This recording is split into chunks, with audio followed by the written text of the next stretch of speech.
हमारी यूनिवर्सिटी अजीमुशान अलीगढ़ मुस्लिम यूनिवर्सिटी के 2 स्टूडेंट्स ऐसे हैं जिनको हम लोग एलुमनाई की तरफ से फाइनेंशियली सपोर्ट भी कर रहे हैं और जो बहुत ही ब्राइट हैं, यूपी के रहने वाले हैं, अपने ज़िले के टॉपर हैं। और लड़का उसमें अलीगढ़ में हिस्ट्री में बीए सेकेंड ईयर में पढ़ रहा है और लड़की इंजीनियरिंग कर रही है, सिविल इंजीनियरिंग। और कमाल के लड़के हैं और उनका करियर गोल एकदम क्लियर है। वो अपने डिपार्टमेंट में बहुत अच्छे नंबर हासिल करते हैं। 12वीं क्लास में अपने स्कूल के टॉपर हैं। एक जो उसमें लड़का है वो तो अपने ज़िले का टॉपर है। और इनका एकदम क्लियर सेट मामला है कि ये लोग यूपीएससी के इम्तहान में जिस सब्जेक्ट में ये पढ़ाई कर रहे हैं, यहाँ पर ग्रेजुएशन में इंजीनियरिंग में सिविल इंजीनियरिंग, जो यूपीएससी में एक ऑप्शनल सब्जेक्ट है, और बीए आर्ट्स वाला स्टूडेंट जो history as a optional subject लेगा यूपीएससी में, और जहाँ पर कामयाबी उसकी अच्छे नंबर ले आना उसका श्योर है। तो इन लोगों को जाहिर है कि हम अभी से उनको इसकी आपका इंटरव्यू वगैरह की तैयारी, अभी छोटी छोटी चीज़ें उनको बताते रहते हैं।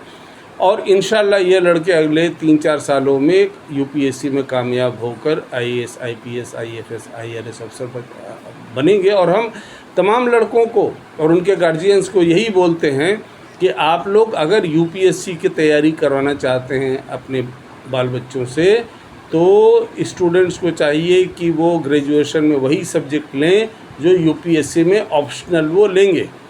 क्योंकि यूपीएससी में ऑप्शनल वो सब्जेक्ट लेना जो उन्होंने ग्रेजुएशन और पोस्ट ग्रेजुएशन में पढ़ा ही नहीं है, वो नाकामी की गारंटी है। बाय एंड लार्ज एक्सेप्शनल्स होते हैं, एक्सेप्शनल केसेस होते हैं, लेकिन एक्सेप्शनल केसेस हमेशा नहीं होते हैं। वो अल्लाह की मेहरबानी और कुछ सारे फैक्टर्स होंगे, लेकिन जनरली यही है कि जैसे हमने यूपीएससी के इम्तहान में लॉ ऑप्शनल सब्जेक्ट लिया। उस ज़माने का पैटर्न ऑफ कोर्स आज से 50 साल पहले मुख्तलिफ था आज के मुकाबले में, लेकिन फिर भी ऑप्शनल सब्जेक्ट हमने यूपीएससी में लॉ लिया। एक दूसरा भी एक सब्जेक्ट लिया, क्योंकि उस ज़माने में आईपीएस के लिए 2 पेपर्स होते थे और आईएएस के लिए 5 पेपर्स होते थे। तो चूँकि हम तो 20 साल की उम्र में आईपीएस के लिए ही बैठे थे सिर्फ, इसलिए हमने 2 पेपर लिया, एक लॉ और जो हमारा वो था सब्जेक्ट ऑफ स्टडी था इन अलीगढ़ मुस्लिम यूनिवर्सिटी। तो हम तमाम स्टूडेंट्स को यही बोलना चाहते हैं कि तुम लोग वही सब्जेक्ट यूपीएससी में लो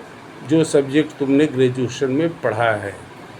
अगर दूसरा सब्जेक्ट लेते हो तो तुम्हारे फेल होने के चांसेस बहुत ज़्यादा हैं। वैसे भी यूपीएससी में कामयाबी का परसेंटेज तो तुम लोग जानते ही हो। मैं बोलता हूँ कि 0.001% है, 99.99% फेल होते हैं। 11 लाख लड़के लड़कियों ने अप्लाई किया पिछले साल, जिसमें कुल मिलाकर 1016 लड़के लड़कियों का सिलेक्शन हुआ। उसमें भी रिजर्वेशन 50% होता है। हम लोगों के ज़माने में 27% होता था SC ST के लिए। बाद में OBC भी आया, तो उसकी वजह से अब तो मेरा ख्याल है 50% रिजर्वेशन है।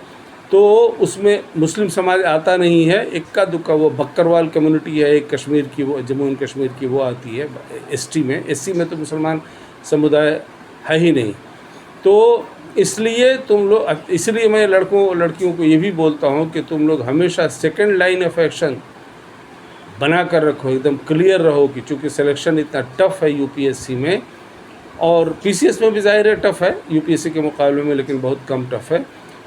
इसलिए हमेशा यूपीएससी पीसीएस के इम्तहान के लिए जब तैयारी करो तो हमेशा second line of action, second option बना कर अपना रखो। अगर मान लो यूपीएससी और पीसीएस में नहीं हुआ तो प्रोफेसर बन गए, टीचर बन गए, इस तरह के रास्ते हमेशा अपने लिए बना कर रखो। इसलिए तुम सब लोगों को हम लोग चाहते हैं, एलुमनाई की तरफ से हम चाहते हैं कि तुम लोग ज़िंदगी में कामयाब हो, आगे बढ़ो, इज़्ज़त दौलत शोहरत कमाओ, देश का और मुल्क का, देश का, कौम का, मिल्लत का नाम ऊंचा करो, ख़ानदान का नाम ऊंचा करो। और हम लोगों का तो मुस्लिम एजुकेशन ट्रस्ट की तरफ से स्लोगन यही है, पढ़ते जाओ, बढ़ते जाओ।